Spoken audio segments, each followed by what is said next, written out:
But as they hit the campaign trail together, new polling shows the vice president overtaking former President Donald Trump. So let's break it down. Here we go. Take a look at some numbers. Would you like to see some numbers? They're probably out there. Here is, oh yeah, this is really good. I actually want you to see these. This is very, very good. These are the numbers in the Marist College. So the Marist Polling Institute is really good polling. I really like this poll, and they do their poll for NPR and PBS. There's the race, hypothetical matchup in July. She's down 1 point. Here's August. She's up 51-48. Okay, now keep going. Next slide, if you please. Here's who can better handle the economy. That's how it was for Joe Biden. Here's Kamala Harris. You see the movement there. Trump down, she's up, and it's basically a statistical tie. What about immigration? Biden, one of Biden's worst issues. He was down 10 points. She's still down quite a lot, but she's shrunk that space on a tough issue. How about Biden's best issue, where he led Trump by 12 points on abortion? Harris widens the gap even more than that. And on the question that Democrats have placed so much emphasis on in this election, who's better at preserving the election or preserving democracy, and Harris does about the same as Biden, about a point better. And I would just say, on polls about that, always, people who vote for Donald Trump think that Donald Trump is good for democracy. People who vote for Kamala Harris think that Kamala Harris is good for democracy. That's how it goes. And there's a lot of reverse engineering. Will you let me complain about polls for a second? Let's do it. Let's do it. No, it's not a complaint about polls. It's a complaint about how we think about polls. People who decide they're going to vote for Kamala Harris say, I like her, therefore I like her better on this and this and this and this. A lot of this is post facto, not pre facto, right? Yeah? Absolutely. Look at how depends on who you're asking. Well, okay, well, I'm asking you. That's and you're agreeing with me, and that's what's important here.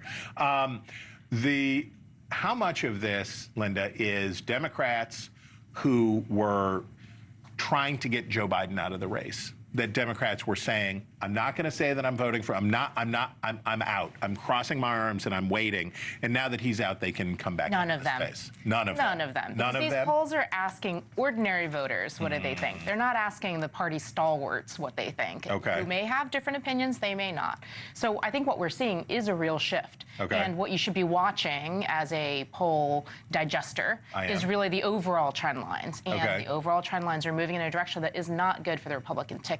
You add to that the fact that we've seen incredible rallies. As a former organizer of Barack Obama's rallies, I haven't seen anything like this since the days I was really pulling all that together. It's hard to do. The enthusiasm's real, the ground game is up, and you have a ticket that is really authentic. This is a woman who on our Sunday show early on put North Carolina, in her blue column, and she is feeling better about that now. TW, so is this a momentary sugar high that Democrats are experiencing, that things just are getting better and better, and that goes away when the race resets, or something It's the longest honeymoon period I think I've ever seen. Yeah. So yes, and a lot of this is Democrats coming home. Look, there was another poll that came out from an A-plus pollster that said Donald Trump is ahead in 5 of the 7 battlegrounds. But I want to make a point. This election is going to be decided on a thin sliver of people who dislike Donald Trump personally but believe that the policies of the Biden-Harris administration